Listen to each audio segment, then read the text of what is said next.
বাংলাদেশের সর্বশেষ গুরুত্বপূর্ণ আপডেট সংবাদে আপনাকে স্বাগত। শুরুতেই সংবাদ শিরোনাম, পরে বিস্তারিত। শুরুতেই জানিয়ে দিব, আওয়ামী লীগ সরকারের পতনের পর র্যাবের কোনো সদস্যই পালিয়ে যায়নি বললেন র্যাবের মুখপাত্র। জুলাই আগস্টে বৈষম্যবিরোধী ছাত্র জনতার আন্দোলনের মুখে সরকার পতনের সময় থেকে র্যাবের একজন সদস্য আত্মগোপনে নেই বলে জানিয়েছেন বাহিনীটির আইন এবং গণমাধ্যম শাখার পরিচালক লেফটেন্যান্ট কর্নেল মুনিম ফেরদৌস। এরপর জানিয়ে দিব, বিএনপি নেতা হত্যা, গোপালগঞ্জে আওয়ামী লীগ নেতা গ্রেপ্তার। গোপালগঞ্জে কেন্দ্রীয় স্বেচ্ছাসেবক দলের ক্রীড়া সম্পাদক শওকত আলী দিদার হত্যা মামলায় টুঙ্গিপাড়া উপজেলা আওয়ামী লীগের সাংগঠনিক সম্পাদক এবং জেলা পরিষদের সাবেক প্যানেল চেয়ারম্যান তৌফিক বিশ্বাসকে গ্রেপ্তার করেছে পুলিশ। এদিকে এনএসআইয়ের সাবেক মহাপরিচালক এবং তার স্ত্রীর দেশ থেকে নিষেধাজ্ঞা। জাতীয় গোয়েন্দা সংস্থা এনএসআইয়ের সাবেক মহাপরিচালক অবসরপ্রাপ্ত মেজর জেনারেল টি.এম. জুবায়ের এবং তার স্ত্রী ফাহমিনা মাসুদের বিদেশ গমনে নিষেধাজ্ঞা আরোপ করেছে আদালত। আজ দুদকের আবেদনের পরিপ্রেক্ষিতে এই নির্দেশ দিয়েছে আদালত। এদিকে ছাত্রলীগকে সন্ত্রাসী সংগঠন হিসেবে নিষিদ্ধ করতে 7 দিনের আলটিমেটাম দিলেন আমার দেশ পত্রিকার সম্পাদক ডক্টর মাহমুদুর রহমান। জানাবো, তারেক রহমান কবে দেশে ফিরবেন, জানালেন আইনজীবী।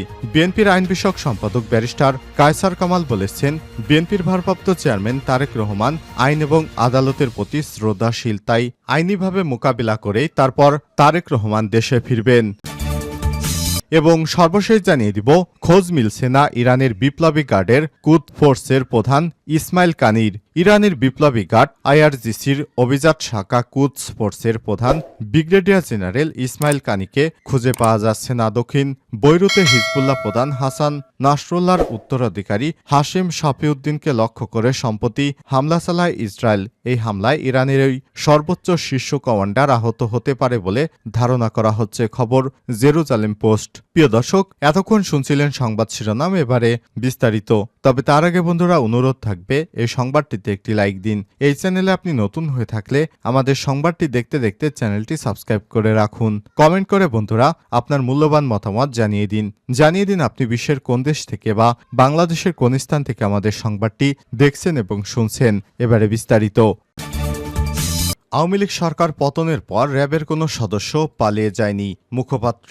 জুলাই এবং আগস্টে বৈষম্যবিরোধী ছাত্র জনতার আন্দোলনের মুখে সরকার পতনের সময় থেকে র্যাবের একজন সদস্য আত্মগোপনে নেই বলে জানিয়েছে বাহিনীটির আইন এবং গণমাধ্যম শাখার পরিচালক লেফটেন্যান্ট কর্নেল মুনিম ফেরদৌস। এ সময় তিনি দাবি করেছেন, ছাত্র জনতার ওই আন্দোলনে র্যাব কোনো ধরনের প্রাণঘাতী অস্ত্র ব্যবহার করেনি। আজ রাজধানীর কারণ বাজার র্যাবের মিডিয়া সেন্টার আয়োজিত সংবাদ সম্মেলনে সাংবাদিকদের এক প্রশ্নের জবাবে সব কথা বলেন মুনিম ফেরদৌস। এ সময় তিনি বলেন, র্যাব একটি কম্পোজিট ফোর্স। এখানে প্রায় 8টা বাহিনী থেকে সদস্যরা আসেন, এর মধ্যে প্রায় 44% আসেন পুলিশ থেকে।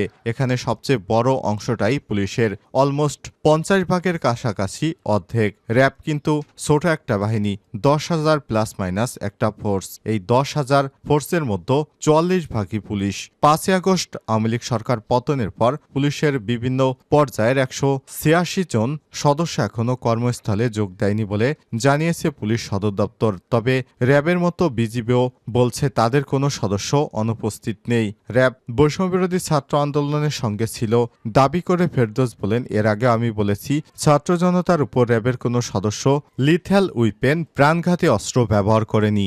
সেইভাবে সাধারণ ছাত্র জনতা যে আন্দোলনে ছিল সেটার সাথে আমরা ছিলাম, সেটার সাথে আমরা এখনও আছি, ভবিষ্যতেও থাকব। বিএনপি নেতা হত্যা, গোপালগঞ্জে আওয়ামী লীগ নেতা গ্রেপ্তার। গোপালগঞ্জে কেন্দ্রীয় স্বেচ্ছাসেবক দলের ক্রীড়া সম্পাদক শওকত আলী দিদার হত্যা মামলায় টুঙ্গিপাড়া উপজেলা স্বেচ্ছাসেবক লীগের সাংগঠনিক সম্পাদক ও জেলা পরিষদ সাবেক প্যানেল চেয়ারম্যান তৌফিক বিশ্বাসকে গ্রেপ্তার করেছে পুলিশ। শনিবার 5 অক্টোবর দিবাগত রাত 3টায় টুঙ্গিপাড়া উপজেলার পাটগাতি বাজারে সোনালী ব্যাংক ভবনের 3 তলার একটি কক্ষ থেকে তাকে গ্রেপ্তার করে জেলা পুলিশের ডিটেকটিভ ব্রাঞ্চের একটি দল। পরে রোববার 6 অক্টোবর তাকে তাকে আদালতের মাধ্যমে কারাগারে পাঠানো হয়েছে। গোপালগঞ্জ সদর থানার officer in charge OC Mir Mohammad Sajedur রহমানের সব তথ্য নিশ্চিত করেছেন। তিনি জানান, গোপন সংবাদের ভিত্তিতে শনিবার রাতে অভিযান চালিয়ে ডিবি পুলিশের একটি দল সদর উপজেলার ঘোনাপাড়া এলাকা থেকে তাকে গ্রেপ্তার করে। প্রসঙ্গত, গত 13 সেপ্টেম্বর কেন্দ্রীয় স্বেচ্ছাসেবক দলের সভাপতি এস এম জিলানি তার স্ত্রী, সন্তান এবং দলীয় নেতাকর্মীদের নিয়ে টুঙ্গিপাড়ার পাটগাতি গ্রামে নিজ বাড়িতে যাচ্ছিলেন। তিনি ওই দিন বিকেলে তাদের গাড়ি বহরটি ঢাকা-খুলনা মহাসড়ক দিয়ে গোপালগঞ্জ সদর উপজেলা ঘোনাপাড়া এলাকায় পৌঁছলে আওয়ামী লীগ এবং অঙ্গ সংগঠনের নেতাকর্মীরা গাড়ি বহরে হামলা চালায়। এক পর্যায়ে স্বেচ্ছাসেবক দল নেতা শওকত আলী দিদারকে পিটিয়ে হত্যা করে মহাসড়কে ঢালে ফেলে রাখা হয়। এই ঘটনায় 17 সেপ্টেম্বর নিহত স্বেচ্ছাসেবক দল নেতা দিদারের স্ত্রী বাদী হয়ে গোপালগঞ্জ সদর থানায় মামলা দায়ের করেন। এতে আওয়ামী লীগের প্রেসিডিয়াম সদস্য ও গোপালগঞ্জ 2 আসনের সাবেক এমপি শেখ ফজলে করিম, সংরক্ষিত মহিলা আসনের সাবেক এমপি নাজমা আক্তার সহ 117 জনের নাম উল্লেখ করে 1500 জনকে অজ্ঞাতনামা আসামি করে মামলা দায়ের করা হয়েছে। এনএসআইয়ের সাবেক মহাপরিচালক এবং তার স্ত্রীর দেশ থেকে নিষেধাজ্ঞা। জাতীয় নিরাপত্তা গোয়েন্দা সংস্থা এনএসআইয়ের সাবেক মহাপরিচালক অবসরপ্রাপ্ত major general T M Zubair এবং তার স্ত্রী ফাহমিনা মাসুদের বিদেশ গমনে নিষেধাজ্ঞা আরোপ করেছে আদালত। রোববার 6 অক্টোবর দুদকের আবেদনের পরিপ্রেক্ষিতে ঢাকার মেট্রোপলিটন সিনিয়র স্পেশাল জজ আদালতের ভারপ্রাপ্ত বিচারক ফারজানা ইয়াসমিন আদেশ দেন। আদালতে দুদকের পরিচালক আমির হোসেন বিষয়টি নিশ্চিত করেছেন। এদিন দুদকের উপপরিচালক আনারুল হক তাদের দেশ থেকে নিষেধাজ্ঞা চেয়ে আবেদন করেন।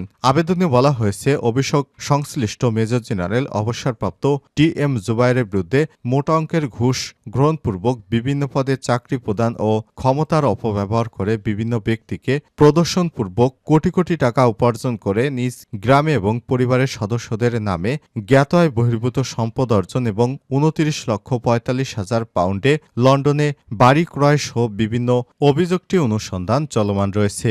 অভিযোগ সংশ্লিষ্ট ব্যক্তিরা দেশ ছেড়ে বিদেশে পলায়ন করতে পারেন বলে বিশ্বস্ত সূত্র থেকে জানা যায়। অভিযোগের সুষ্ঠু অনুসন্ধানের স্বার্থে তাদের বিদেশ গমন রহিত করা একান্ত প্রয়োজন। এদিকে সাবেক মৎস্য এবং প্রাণী সম্পদ মন্ত্রী ফরিদপুর 1 আসনের সাবেক সংসদ সদস্য আব্দুর রহমানের দেশ থেকে নিষেধাজ্ঞা দিয়েছে আদালত। আজ দুদকের আবেদনের পরিপ্রেক্ষিতে ঢাকার মেট্রোপলিটন সিনিয়র স্পেশাল জজ আদালতের ভারপ্রাপ্ত বিচারক ফারজানা ইয়াসমিন আদেশ দেন। এদিন দুদকের উপপরিচালক মোহাম্মদ আনারুল হক তাদের দেশ থেকে নিষেধাজ্ঞা চেয়ে আবেদন করেন। এ সময় দুদকের পাবলিক প্রসিকিউটর মাহমুদ হোসেন জাহাঙ্গীর শুনানি করেন। শুনানি শেষে আদালত এ আদেশ দেয়।